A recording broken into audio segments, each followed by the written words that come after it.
Hello சுட்டி குட்டீஸ், ஒரு குட்டி கதை பார்க்கலாமா? சிங்கமும் சிலையும்.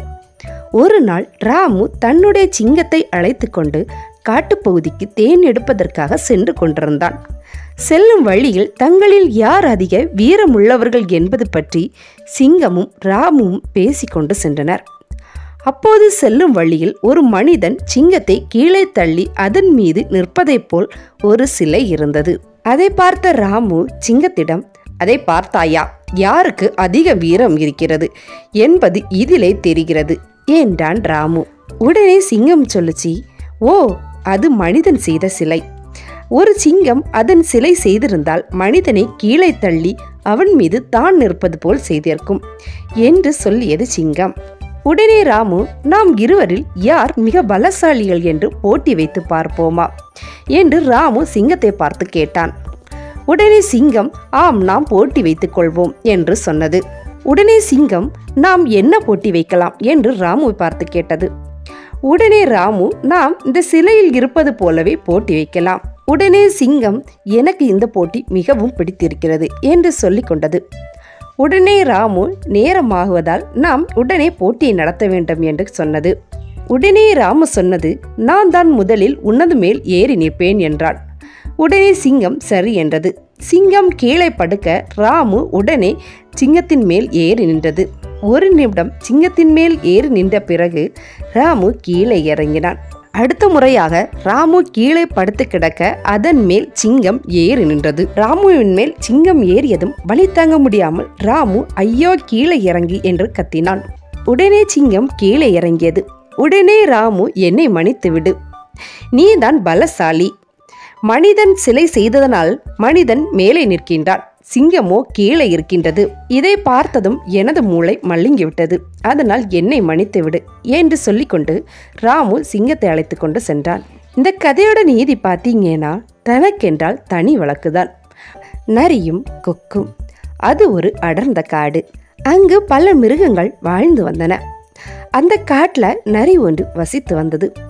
அதற்கு எப்போதும் யாரையாவது ஏமாற்றி அவர்கள் ஏமாறுவதை கண்டு மனம் மகிழ்வது பொழுதுபோக்காக இருந்தது.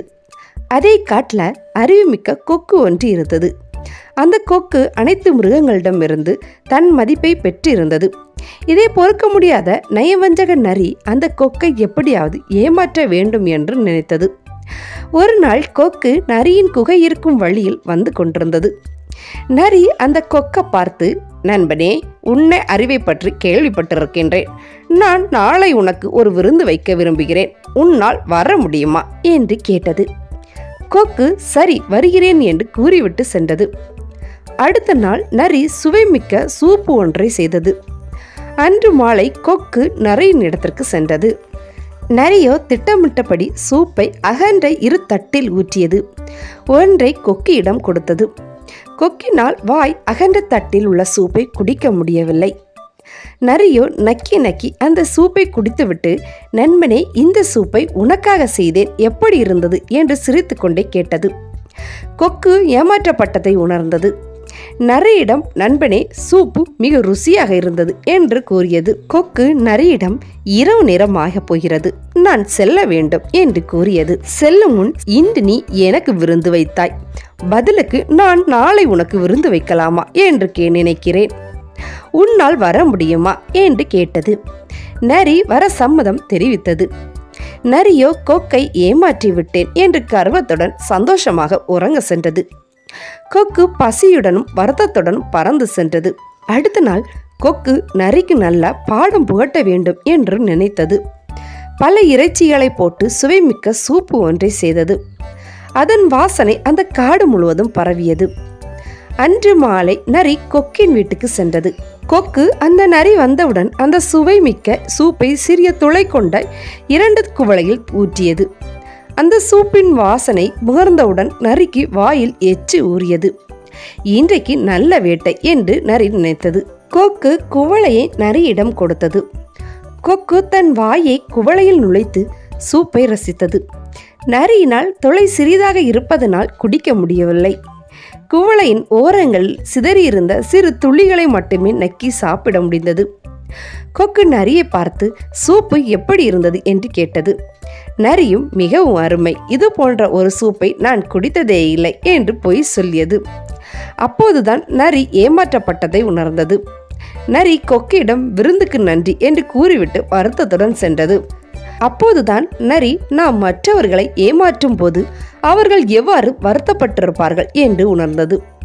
அன்று முதல் திருந்திய நரி பிறகு யாரையும் ஏமாற்றுவதில்லை. இந்த கதையோட நீதி பார்த்தீங்கன்னா, தன் வினை தன்னை சுடும். அன்பான மான்களும் அம்மா சிங்கமும். ஒரு அழகான காடு. அந்த காட்டில் யானை, புலி, சிங்கம், மான், மயிலுன்னு பலவிதமான விலங்கு பறவைகளும் வாழ்ந்துக்கிட்டு வந்துச்சு.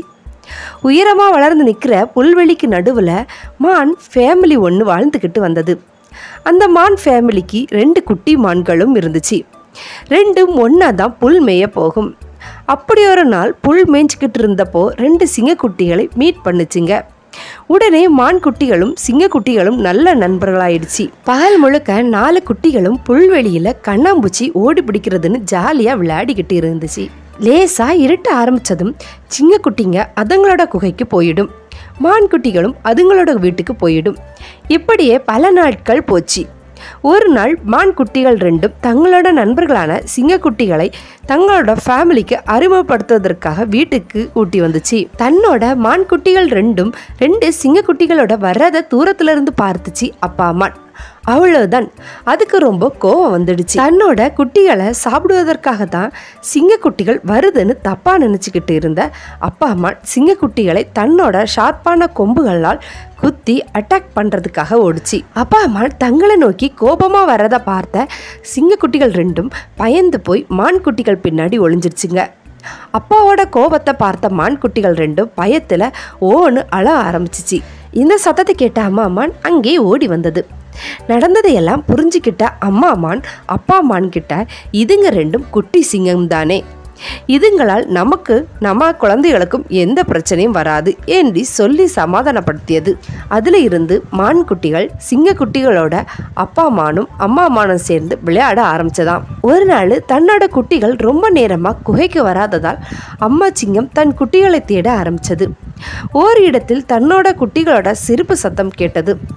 அந்த சத்தம் வர்ற பக்கமா அம்மா சிங்கம் நடக்க ஆரம்பிச்சது. ஓர் இடத்தில் தன்னோட குட்டிகள் மான் ஃபேமிலியோடு விளையாடிக்கிட்டு இருப்பதை பார்த்தது. மான்களை பார்த்தவுடன் வழக்கம் போல் கர்ஜனை செய்ய அம்மா சிங்கம் வாயை திறந்தது. கரெக்டா அந்த நேரம் பார்த்து விளையாடிக்கிட்டு இருந்த சிங்கக்குட்டிகள் ஒன்று டம்மால்னு கீழே விழுந்தது. விழுந்த வேகத்துல அம்மானு அழ ஆரம்பிச்சது சிங்கக்குட்டி. உடனே அம்மா மான் ஓடி வந்து சிங்கக்குட்டியை தூக்கி அதோட காலை நீவி விட்டுச்சு.